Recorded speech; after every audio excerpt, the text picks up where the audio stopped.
I used to think that being busy meant that I was grown. I would say yes to everything that came my way, any project, any club, volunteering at some event. I really tried to be everywhere all at once. And you know what they say, right? If you're everywhere all at once, you're nowhere altogether. Even though I was pretty certain about my career in aerospace, I still found myself questioning everything. Like, am I more of a structures person or an astrodynamics person? There is just so much to learn, and there's just pressure to lock in a career by the time you're 17 and start acting on it by the time you're 28.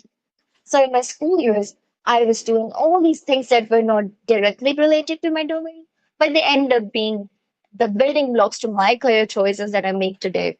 And honestly, being a little directionless is not as bad as they claim it to be. Every career choice that I make now is influenced by those directionless endeavors.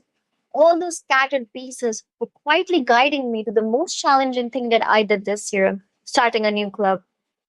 I love rockets. I've always been fascinated by the sky. I can have my feet on the ground, but my head is always in the sky, wanting to reach for the stars.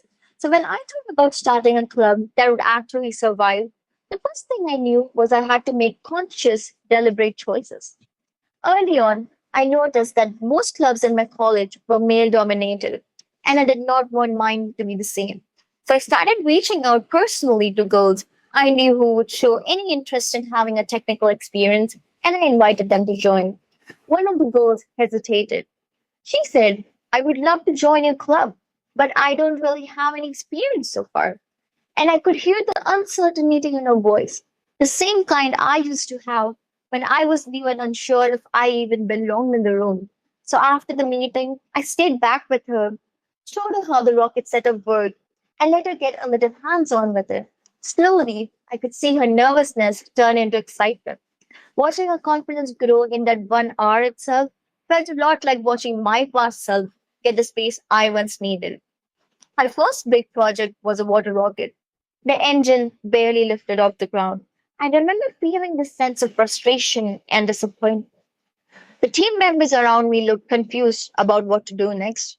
My own instinct was to jump in and fix it all by myself. But instead, I paused.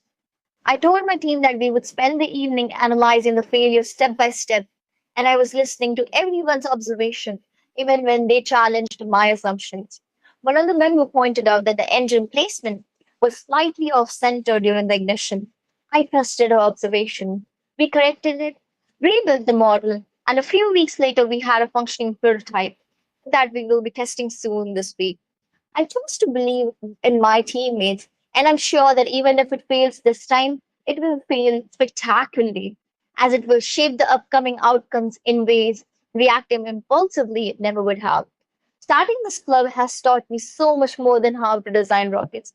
It has taught me how to lead, how to listen, and how to make choices that matter. There is nothing more fulfilling than seeing someone find their own confidence and knowing that you played part in that. That's exactly the kind of growth I want to pursue through Brooke Owens Fellowship.